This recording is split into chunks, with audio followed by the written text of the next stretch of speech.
Hey everyone, today we're going to take a look at the Onexplayer X1 with the AMD 8840U playing Doom the Dark Ages. We're going to try out a few different settings, a couple of TDP options, as well as different FSR settings, and we're also going to take a look at frame generation. So first up, we're going to take a look at 30 watts, low settings, 1080p with FSR quality and frame generation turned off.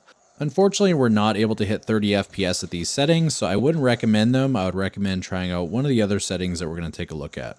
So next up, we're taking a look at the same settings, except we've just set FSR to balanced. We also don't have frame generation on. So now we're able to get 30 FPS, and sometimes it'll hit closer to the mid 30s, but it's mostly at the low 30s. So if you want to target 30 FPS and have the best fidelity, this is going to be the setting you're going to want to go with.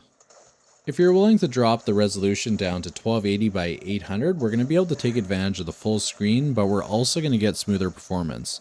Right now we're getting in the 40s, roughly low 40s to mid 40s most of the time, and it's definitely going to be a smoother experience than 30 FPS, and 800p doesn't really look too bad on this device.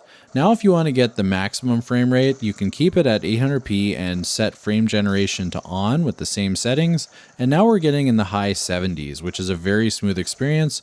Just make sure that you turn on AMD anti-lag so you don't get too much input delay. When I was trying it, it didn't seem too bad, so it's definitely playable at these settings. Now we're going to drop down to 18 watt to save a little bit of battery, and if we go with 800p FSR balance with frame gen off, we're getting very close to 40 FPS. So at 30 watt, we'd be playing these settings at 1080p, and if we want to go down to 18, we've just dropped down to 800p. So really just a small sacrifice, and you can get a lot more battery life here. And finally, if you want to have good battery life and also decent performance, and this is the setting I would probably recommend playing at, you can go with 800p FSR balanced and frame generation turned on. And once again, make sure that you have AMD anti-lag turned on. And that's going to wrap it up for this one. If you're interested in this game and how it plays on different devices, stay tuned to the channel. I'll be uploading more videos on new devices. I hope that you guys enjoyed this video, and thank you for watching.